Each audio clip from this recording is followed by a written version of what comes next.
Xochitl, hey, congratulations for Doctor Strange in the Multiverse of Madness, which is out on Blu-ray yesterday.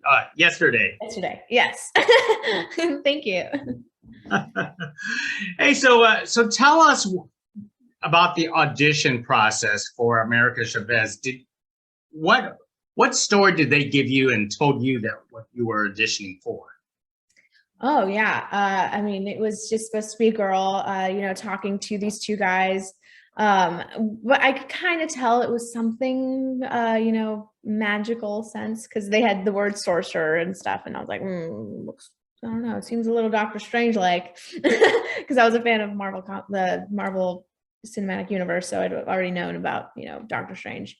But I did my first audition when I was 13. And then I waited she was an older version of America. And then I waited like a few months and then I got a call back and it was a different version of America who was younger. And then I got told that I was pinned. And then like a week later, they wanted me to fly out to the UK to do a screen test. And it was just kind of crazy. And it wasn't until I was actually in the UK that I found out what character it was for. And then it was for Marvel. And I was like, oh, wow. And then I just started doing, some research about the character and reading some of the comics. And I just immediately loved her and her confidence and just her baddiness, and obviously her outfits as well. I was like, those are some sick outfits. And then I did the audition and came back home for a day and I was like, I don't know, maybe I didn't get it. I don't know. When you kind of get in your head a little bit, I was just like, I don't know, maybe I didn't get it. And then my agent called me on a Zoom and she was like, hey, and then Seraphin just popped up on the phone. She was like, hi, Sochi. I just want to let you know that you are America Chavez and welcome to the Marvel family. And I was like, what? And I freaked out. Honestly, it was mind-blowing, and it took me a couple days to kind of process all of that. Now, let me get this straight. You knew nothing about America Chavez before you got the role, because I barely knew, because this is a very new property. Yeah, I had no clue until I obviously looked it up, and I was like, whoa, okay, she's a very important character. She can travel the multiverse. That is something that only she can do. It's only her that has that power to just literally punch portals that allow her to travel between universes. That's pretty crazy. Now, because of that, she's a new IP, both in the comics and the Marvel Cinematic Universe. Did it feel that you had more pressure, to shape this character for now and into the future? It's just a big responsibility to originate a superhero character in general. But something that was, important about the version of America in the MCU is that she's younger than any of the versions in the comics. So it was kind of figuring that out and what that was going to be like, just because she was, obviously less confident, didn't know how to control her powers, very mistrusting, didn't know who to trust on her own constantly. And so just trying to add little sparks of the future America that, she is kind of in the comics, Now, I can't imagine what you had to go through personally, going from, something small like Babysitter Club and into something extravagant like a Marvel movie. What was it like, being on the set for the first time, for MCU? Being on the set for the first time was insane because I actually did my screen test on the set of the New York Sanctum, and that really quickly just went. I went into the studio and I was like, oh, it's just going to be the studio and it's going to be like a few people. That's kind of like a table of people it's going to be nothing.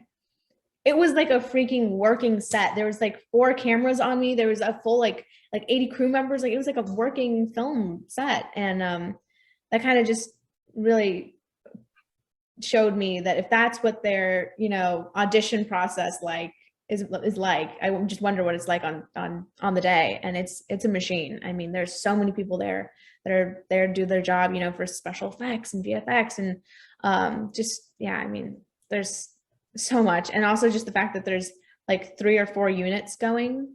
So they're filming, there's like each unit is filming different parts of the movie.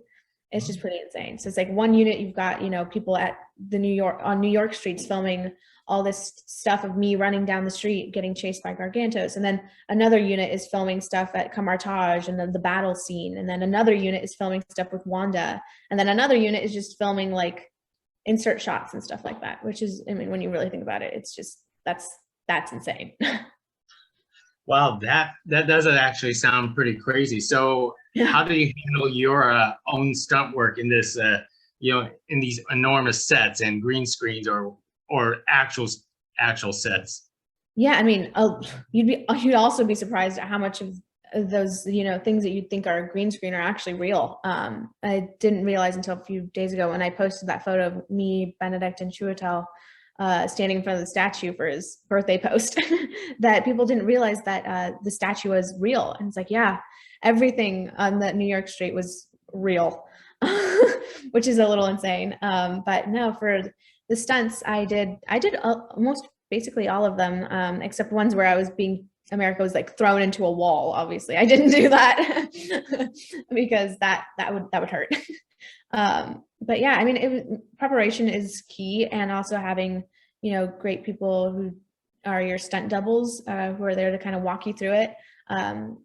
Yeah. That's remarkable. Now I have to mention your denim jacket, your costume that you actually had to wear was beautiful.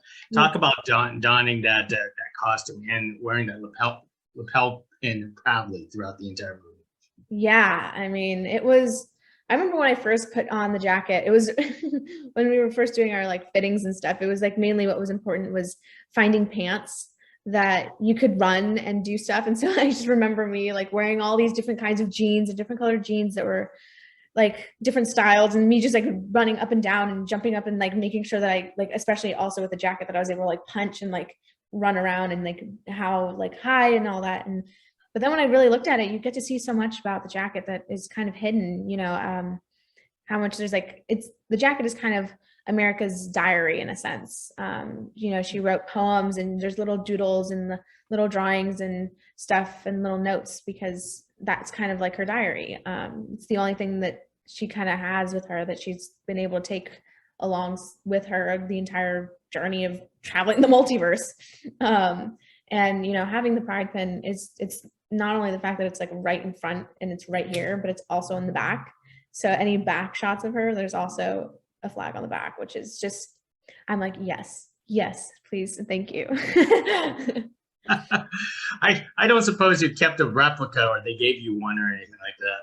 I wanted to so bad, but then I was constantly afraid that there was going to be like a tracker in one of the jackets, like in some secret pocket or something that I have no clue about, because I was like, it just feel, and also just because it's such a distinct jacket, people's eyes are constantly on it on set, so they're like making sure, like, do I have it? And I was like, maybe I could get a doubles jacket, I don't know, but it was just so important to me that I had mine.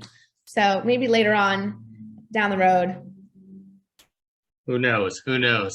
Well, let me start wrapping things up with you. You know, this past weekend, as we all know, San Diego Comic-Con actually did happen, and Kevin Feige graciously announced end of phase 4, phase 5, phase 6, and so on. How does it feel that there's a really good possibility of you coming back, and are you making preparations for that?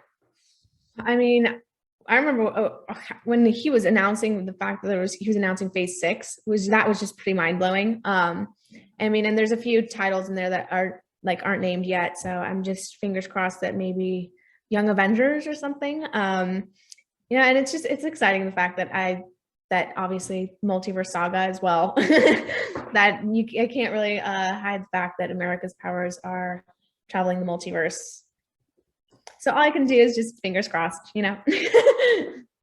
Most excellent. Fingers crossed for you, most definitely. So thank you very much for speaking to us. And yes, thank you. Let's all get that Blu-ray on Doctor Strange in the Multiverse of Madness. Let's do it. Thank you. Bye.